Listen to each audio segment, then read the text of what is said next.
지금은 이사야 변론 중거 8번째 시간입니다. 이사야 6장을 보시겠습니다. 6장 8절을 먼저 봉독해 올립니다. 내가 또 주의 목소리를 들은즉 이르시되 내가 누구를 보내며 누가 우리를 위하여 갈고 그때 내가 가로되 내가 여기 있나이다 나를 보내소서. 아멘. 이 본장은 시인판의 다림줄 되는 이사야를 받아 쓴 그건 이사야 선지를 통하여 우리가 어떤 종의 자격을 가져야 하나님 앞에 쓰임받을 수 있느냐 그거를 알려주는 겁니다.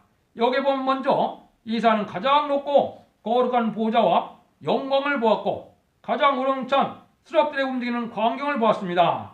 그래서 말세종의 자격은 어떠하느냐 이거를 우리에게 알려준 겁니다. 그래서 인간종 안에 하느님이 이제 다림질을 베풀 말세종의 어떤 인격을 가져야 우리가 쓰임받을 수 있느냐 이거를 얘기한 겁니다. 그래서 여기 보면 이제 나를 보내소서 한 것처럼 이게 하나님 앞에 신앙 준비가 돼서 용기를 낼 수 있는 그런 종이 예비되는 것을 알 수가 있는데 그러기 위해서는 세 가지 인격이 있어야 된다는 겁니다. 그거를 한 가지씩 말씀드려 보겠습니다. 먼저 1절에서 4절까지를 보시겠습니다. 우시야 왕의 죽전에 내가 본즉 주께서 높이 들린 보좌에 앉으셨는데 그 옷자락은 성전에 가득하였고 스랍들은 모셔섰는데 각기 6날개가 있어 그 둘로는 얼굴을 가리고 없고 그 둘로는 그 발을 가리었고 그 둘로는 날며 서로 창하여 가로되 거룩하다 거룩하다 거룩하다 만군의 여호와여 그 영광이 온 땅에 충만하도다. 이같이 창하는 자의 소리로 인하여 문지방의 터가 요동하며 집에 연기가 충만한지라. 첫 번째 인격은 어떤 인격을 가져야 되느냐. 눈이 열리는 인격이 있어야 된다. 영안이 열리는 인격이 있어야 하나님의 사명자로 쓰임받을 수 있음을 알게 됩니다. 그래서 하나님의 사명자는 첫 번째 성령 충만해야 되고 두 번째 말씀 충만해야 되는데 하나님이 들었을 때 하나님이 들으시는 종이 영계가 높아야 되는데 영계가 높다는 것이 뭐겠어요? 진리의 성사명의 역사가 어떻게 진행되느냐, 어떻게 사랑의 완성이 되고 어떻게 하나님의 경륜 속에 심판이 이루어지고 어떻게 복을 누리는 새 땅 쪽 성전화를 이룰 것이냐 이런 내용들을 알게 되는데 이거는 보호자의 광경을 보여준 겁니다. 그러면 여기에 보면 옛날에도 이제는 하나님이 확실한 증거를 주고 정확하게 하는 것이 하나님의 사명자이기 때문에 침해해 갖고는 되지가 않죠. 그래서 이사야에게도 보호자를 보일 수 있는 영계를 알려준 겁니다. 신약 시대도 이제 가장 사랑하는 제자가 셋인데 베드로와 야고보와 요한도 어떻게 했어요? 요한을 데리고 높은 산에 변화산에 올라가서 이제 천국 광경을 보고 주님이 만행왕으로 재림하는 모습을 보여줬죠. 그걸 확실하게 그런 광경을 보여줬다. 또 바울도 사울이었을 때 이제 어떻게 했어요? 다메섹 광야에서 주의 강철을 보게 하고 또 어떻게 했어요? 나중에는 셋째 하늘의 광경을 보았다고 고린도후서 12장 1절 이하에 말씀을 했습니다. 그러면 사도 요한도 맞대응이 될 일이 이루어질 때 계시록 4장에 보면 천국 보좌 광경을 보여주는 일이 있었습니다. 여기서도 이제는 선지자 이사야에게도 그걸 보여줌으로 하나님의 사명을 감당하게 하는 건데 이것은 바로 인간종 간의 다림줄의 역사를 하는 아주 중요한 성경입니다. 이사야 성경이 인간종 간의 될 일들을 빠짐없이 기록한 책입니다. 그래서 이 이사야 성경을 가감없이 전해야 되고 전한 것을 가감없이 믿고 순종하는 자에게는 복을 받는 것이고 이걸 순종치 않으면 복을 받지 못한다는 것을 우리가 알아야 됩니다. 그래서 우리가 하나님 앞에 인정받아 쓰임받을 때는 이렇게 영계가 높아지는 시련 속에 하나님이 이제는 그러한 영계에 이룰 수 있도록 하나님에서 하나님을 들어쓴다는 것을 우리가 알 수가 있습니다. 그 다음에는 두 번째는 이제 이들이 깨끗해지는 인격을 받아야 됩니다. 5절에서 7절을 보시면 그때 내가 말하되 하루다 나여 망하게 되었도다. 나는 이스라엘이 부정한 사람이요 이스라엘이 부정한 백성 중에 거하면서 만군의 여호와이신 왕을 배웠습니다. 때에 그 스라비 하나가 화조로 단에서 취한 바 핀스를 손에 가지고 내게로 날아와서 그것을 내 입에 대며 가로되 보라 이것이 내 입에 닿았으니 네 악이 죄졌고 네 죄가 사여졌느니라. 이렇게 얘기를 했죠. 요거는 이제 보호자를 보고 나니까 자기의 부족을 깨닫는데 제가 특별히 어디가 부족해야 되는 거예요? 이들이 부족해야 되는 거예요. 인간의 죄를 가지고 하나님의 보호자를 보면은 죽을 수밖에 없는데 너무 겁이 난 거죠? 자기 부족을 깨닫는 일이 있어서 하나님이 들었을 때 이제 어떻게 했어요? 여기에 보니까 스랍은 천사를 뜻했는데 천사를 통하여서 입이 깨끗해지는 역사를 했죠. 이거에 보면 죄를 사여졌다. 여기 그랬어요. 네 악이 사여졌고 네 죄가 사여졌느니라 이랬거든요. 이것도 이제 이사야가 사명을 감당할 때 이런 일이 있어야 되는 것을 알려준 거죠. 그러면 이게 인간 종말에 사명자가 되었을 때는 이런 일이 있어야 되겠어요? 없겠어요? 있습니다. 이런 일이 있을 날이 이제 얼마 안 남은 건데 그것이 어디에 예언되느냐? 스가랴 3장 4절입니다. 스가랴 3장 4절을 읽어드리겠습니다. 여호와께서 자기 앞에 선자들에게 명하사 그 더러운 옷을 벗기라 하시고 또 여호수아에게 이르시되 내가 네 죄가를 지어버렸으니 네게 아름다운 옷을 입히라 하시기로 그랬죠. 그래서 여기에 보면 이제 죄가를 지어지고 나면은 내가 말하되 정황가를 그 머리에 씌우소서 하며 그 정황가를 그 머리에 씌우며 옷을 입히고 여호와의 사자는 곁에 섰더라. 요거는 사자 로드를 통해서 이제 죄가를 지어는 방법을 얘기하는데 아주 시련 중에 멸시천대를 받고 영대싸움을 하다 보니까 아주 옷이 돌아갔다는 건 뭐예요? 많은 사람들에게 오해도 받고 멸시도 받고 천대도 받고 이렇게 되다 보니까 이제 더러운 옷을 입은 것처럼 됐다 이 말이죠. 근데 내 죄를 사해주는 때가 온다. 요거는 바로 뭐냐? 여기 아름다운 옷을 입히고 여기 면류관 정원관을 씌운다 그랬는데 이건 하나님이 이제는 자격을 인정해서 세계 통일할 수 있는 권세 왕권을 뜻한 겁니다. 지금 공중 권세를 용이 잡고 있는데 그 용을 이길 만한 세계 통일의 권세 왕권을 준종을 들었을 때 이게 스가랴 3장 4절에서 5절에 이렇게 제상을 받는 일이 먼저 있을 것을 보여준 겁니다. 이래서 종이 완전해지는 것을 우리가 알 수가 있는데 이거는 왜 불로 이렇게 표현이 되느냐? 히브리서 12장 29절에 보면 하나님은 뭐라 그랬나요? 하나님은 소멸하는 불이심이니라. 하나님의 불을 받는 겁니다. 하나님의 능력을 받는 것이고 하나님의 인정을 받는 것이고 하나님의 사명을 감당할 만한 여호와의 능력이 오는 것을 뜻한 겁니다. 그래서 이 불이 와갖고 그냥 훅구내고 떠나가는 불이 아닙니다. 이 불이 처음에 와서 중심에 죄를 태울 때는 아주 숯불에 고기를 굽는 것처럼 아주 비명소리가 나올 정도로 그렇게 뜨거운 체험이 오는 겁니다. 이게 죄를 사는 역사가 진행되는 겁니다. 이래야 중심성결이 돼서 마귀와 싸워 이길 수 있는 인격이 되어진 것을 우리에게 알려준 겁니다. 그래서 아름다운 옷을 입히게 되는 일을 입게 되고 그 다음에는 이제는 그 다음을 통해서 이 땅의 죄악을 하루에 지한다는 말이 나오는데 이거는 대중적인 역사가 있을 걸 얘기한 겁니다. 스가랴 3장 9절에는 대중적으로 그 역사가 나타남으로 14만 4천 명의 죄가 이제 사여지는 이런 종들이 이루어질 것을 얘기한 겁니다. 그래서 여기는 첫 번째 하나님이 들었을 정이 되려면 입이 깨끗해야 된다는 겁니다. 입이 깨끗하지 않은 거는 하나님의 능력의 역사가 나타나지 않는다는 거예요. 하나님은 하나님의 말씀을 통하여 역사하기 때문에 말씀 권세를 받게 되려면 입이 아주 깨끗해야 된다는 거지요. 물론 삶도 정직하고 깨끗한 양심 속에 살아야 되겠지만은 특별히 입술의 부족을 깨달아서 입속의 부족을 참으로 하나님 앞에 눈물을 흘려 회개할 정도 되는 이런 자가 하나님 앞에 쓰임받는다는 겁니다. 지금은 왜 많은 교회에서 이제 별로 변화가 없고 그냥 세상을 향해 살고 있느냐? 이게 입술이 부정한 종들이 다녔었기 때문에 하늘로부터 능력의 역사가 오지 않는 겁니다. 그냥 능력의 역사가 오지 않아도 예배가 상대됐는지 안 되는지 모르고 그냥 왔다 갔다 해갖고 구원받은 줄 알고 있는 것이 현계거든요. 그게 아닙니다. 하나님은 합당한 진리를 가지고 합당한 예배를 보면 이렇게 확실한 은혜가 와서 몸의 변화가 오는 것이고 제사함 받는 역사가 오는 겁니다. 왜? 이 시대는 영혼 구원받는 시대가 아니기 때문에 이제는 이 시대에는 영혼간의 구원받고 변화 승천할 몸이 되는 이런 시대이기 때문에 그런 역사가 오는 겁니다. 그래서 지난번에도 이사야 4장 4절에 심판하는 영과 소멸하는 영이 온다 그랬는데요. 이런 일이 진짜 와야만 이게 재림지를 용접할 종도 되고 그러한 사명자도 될 수 있는 겁니다. 그래서 하나님이 이제는 이런 일을 역사할 때가 되었기 때문에 우리에게 이제는 변론을 통하여 깨끗게 식용을 하셔서 이제는 이 변론의 말씀을 이제 여러 사람들이 듣게 하는 겁니다. 그러면 이런 일이 할 수 있으려면은 이제 이 사람은 어때야 되느냐? 신앙 준비가 됐기 때문에 이제 8절부터 이제 13절까지는 이 사람은 어떠한 인격을 가져야 되느냐? 이걸 한번 보도록 하겠습니다. 8절부터입니다.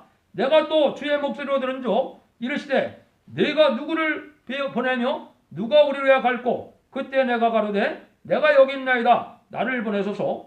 여호와께서 가라사대 가서 이 백성에 이르기를 너희가 듣기는 들어도 깨닫지 못할 것이요 보기는 봐도 알지 못하리라 하여 이 백성의 마음으로 둔하게 하며 그 귀가 막히고 눈이 감기게 하라. 염려컨대 그들이 눈으로 보고 귀로 듣고 마음으로 깨닫고 다시 들어와서 고침을 받을까 하노라. 내가 가로되 주여 어느 때까지니까 대답하시되 성읍들은 황폐하여 거민이 없으며 가옥들에게는 사람이 없고 이 토지가 전폐하게 되오며 이렇게 얘기를 하셨죠. 요거는 세상이 망할 때까지 깨닫지 못할 백성들이 많다는 겁니다. 이건 어떤 사람들이 해당되느냐? 주님의 십자가 공로로 이제 하나님의 천국 시민의 소망을 가지고 있는데도 세상을 어떻게 사는 겁니까? 세상에 취해서 주의 일을 부흥케 하는 일에는 여기지 않고 세상을 향해서 사는 사람들에게는 이제 하나님은 이제 고쳐주지를 않는다는 겁니다. 또 말세복음을 받는 자들은 어떻게 돼요? 말세복음 받은 자들에게는 이제 순교자 등모가 돼서 희생수고를 하여 주의를 분격하기 위해서 목숨을 아끼지 않냐고 하늘 사함을 감당하고자 해야 되는데 이거는 직업적으로 이거는 세상을 즐기면서 적당히 하는 사명자들에게는 하느님이 여기 보니까 뭐예요? 이게 듣게 하지도 않고 듣지도 말라는 겁니다. 고침을 받을 수 없다는 겁니다. 이거는 바로 뭐예요? 농사가 한번 열매를 맺으면은 불태우고 다시 져야지 다시 그거를 고칠 수 없는 것처럼 지금 많은 기득권이나 믿는 자들이 이런 영계 상태에 가 있다는 걸 우리가 알아야 됩니다. 그래서 이렇게 되면 안 되기 때문에 이 종에게는 준비가 돼서 내가 나가겠다 여기 그랬죠. 그러면 이때는 이제 하나님이 이 종에게는 하나님 요구하는 게 정직한 인격을 요구하는 겁니다. 정직한 거라면 뭘 뜻하는 것이냐? 이사야도 그때 당시에도 인간들이 알 수 없지만 지금도 이사야 성경의 뜻을 모르는데 그때 사람들이 알았겠습니까?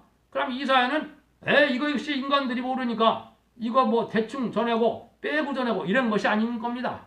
알건 모르건 하나님이 전하는 말씀을 빠짐없이 한 자도 틀림없이 전한 것이 여호와의 말씀입니다. 그럼 지금도 마찬가지예요. 아이고 이 말씀을 전하면 저 사람들이 낭망할 텐데 저 사람들은 충격을 받을 텐데 저 사람들이 아이고 떨어질지도 모르는데 이런 걱정 때문에 하나님의 말씀을 가감해서 전하면 이게 되지 않는다는 거예요. 하나님의 말씀을 그대로 전하고 순종하면 복이고 안 받으면 저주를 받고 이제 재앙을 받는다는 것을 인간들에게 알게끔 그렇게 전하려는 겁니다. 그래서 우리가 이사야도 그랬던 것처럼 우리도 진리의 말씀을 완전히 본문대로 변론해서 말씀대로 이제 순종하면 복을 받게 되고 말씀대로 순종하지 않으면 이제 멸망을 받게 되는 것을 우리가 알아야 됩니다. 그래서 이런 제삼을 받는 단계를 여기에 말씀해서 여기에 내 백성은 내가 전함을 절대도 깨닫지 못하고 한다 이런 얘기를 했거든요.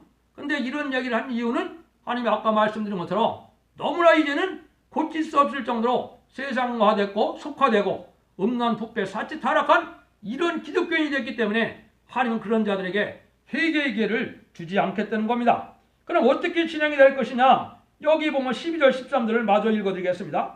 사람들이 여호와께 멀리 옮기어서 이 땅 가운데 피한 곳이 많을 때까지니라. 그 중에 10분의 1이 오려 남아있을지라도 이것도 삼키운 바 될 것이며 밤나무 상수나무가 뱀을 당하여도 그 그루터기는 남아있는 것 같이 거룩한 씨가 이 땅의 그루터기니라. 이거는 하나님의 백성을 삼을 자들은 얼마밖에 안 남는다고요? 10분의 1이 남는데 10분의 1도 다 남기지 않겠다는 겁니다. 이거는 마치 농사를 지을 때 다음 농사를 위해서는 씨를 남기는 것처럼 우리가 거룩하고 신령하고 정직한 양심에 깨끗한 양심에 이렇게 살아가는 사람들을 남아서 씨를 남기는 거기 때문에 다 죽는다는 겁니다. 그래서 이게 하나님 앞에 10분의 1도 되지 않는데 이렇게 멸망할 사람이 많다는 걸 얘기한 겁니다. 그런데 이제는 백성들은 이렇게 심판을 했지만은 이제 목자들은, 종들은 어떻게 심판하느냐, 그걸 여기에 이제 스가랴 13장 7절부터 나와 있습니다. 이거는 이제 이단이나 이런 종들에 해당되는 것이 아니고 정상적으로 하나님의 사명을 감당하는 이러한 정통적인 교회지만은 여기에도 합당치 않은 자들은 하나님이 치겠다는 겁니다. 한번 그대로 읽어드릴게요. 만군의 여호와가 말하노라. 칼아 깨어서 내 목자, 내 짝된 자를 치라. 목격자를 치면 양이 으뜸이려니와 작은 자를 위하여는 내가 내 손을 들이우리라.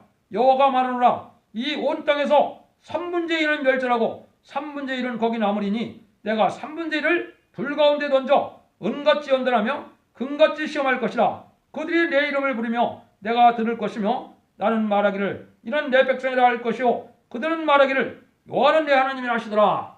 목자를 치게 되는데 심판 때 어떻게 한다고요? 3분의 2가 멸절이 온다는 겁니다. 이게 계시록 발정에 하늘의 별들이 떨어지는 거예요. 그걸 알지 못하고 지금 많은 사람들이 했죠. 하늘에서 진짜 별이 떨어진다고. 이 지구 땅덩이가 얼마나 크길래 하늘의 별들이 다 그렇게 우수수 쏟아질 수 있는 그런 자리가 됩니까? 이거는 하늘의 종들이 이제는 하나님 앞에 이제 저주를 받아서 멸망할 것을 보여준 겁니다. 이런 심판적으로 이루어질 것을 얘기했기 때문에 우리가 이 시대에 하나님을 바로 섬기는 자가 어떻게 해야 그러면은 주님의 재림의 주를 영접하느냐, 두 가지 성경에 그것이 나와 있습니다. 하나는 이사야 59장 20절입니다. 재림의 주를 맞이하려면 어떻게 하냐? 야곱 중에 죄가를 떠난 자다. 죄 있는 삶 속에서 자꾸 떠나야 되는 겁니다. 음란부패 사치 타락한 생활을 그대로 하면서 이게 하나님의 백성이고 재림의 주를 영접할 수 있다고 생각하는 것은 이건 오해입니다. 그렇게 되는 것이 아닙니다. 그래서 우리가 몸속에 있는 이제 죄도 깨끗해지는 역사가 체험이 옵니다. 피가 정결되는 것도 체험이 오고 가슴에 중심의 죄도 이제 타는 역사에 체험이 오고 이래서 죄가 깨끗해지는 체험이 오고 그리고 삶 자체가 이렇게 세상 쪽에서 돌아져 갖고 거룩하고 신령한 삶을 살았을 때 이게 하나님의 재림을 영접할 수 있는 자가 되는 겁니다.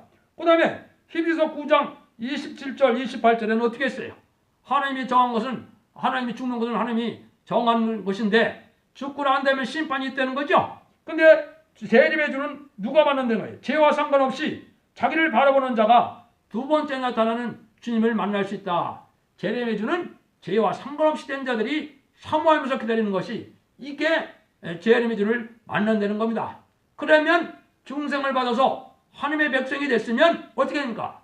세상을 어느 정도 좋아하지 않고 주님을 사모하고 주님을 위하여 바른 신앙생활을 하기를 원하고 신부단장이 무언지는 모르지만 내가 신님 앞에 신부단장 되기를 원하는 마음으로 이 하늘을 사모하는 사람으로 살아가야 되는데 그렇지 않은 자는 여긴 것처럼 망하게 된다는 겁니다. 그래서 종은 정직한 인격이라는 것은 진리를 가감없이 증거해야 될 책임이 있는 거고 그러면 하나님은 진리대로 가감없이 또 행할 책임은 하나님께 있는 겁니다. 그래서 하나님의 종은 그대로 전해야 되고 하나님은 그 말씀대로 그대로 응하는 겁니다. 하나님의 말씀을 깨닫는데 무슨 학설이 필요하고 인간적인 지식이 필요합니까? 하나님이 가장 싫어하는 설교가 뭐냐? 이사야 29장 13절 14절에 나옵니다. 거기 뭐라 그랬냐? 이게 사람의 계명으로 하나님을 헛되이 경배하게 가르쳤다 이 말이죠. 그러니까 지금 단에 쓴 사람들이 하나님의 말씀을 못 깨달으니까 뭘 합니까? 철학적, 문학적, 옛날 철학자가 또 문학자가 옛날 지식 있는 사람들이 무슨 말했다 이렇게 가르친다는 거죠. 하나님이 이걸 아주 싫어한다는 거예요. 너희가 하나님의 말씀이 인간의 지식으로 가르치면 헛된 예배가 된다는 거예요. 근데 세상 사람들은 뭡니까? 아이고 우리 목사님 아는 것도 많으니까 우리 목사님 들을 게 많다고. 그게 망하는 짓입니다. 그래갖고 능력의 역사가 오고 변화의 성결의 역사가 오는 것이 아닙니다.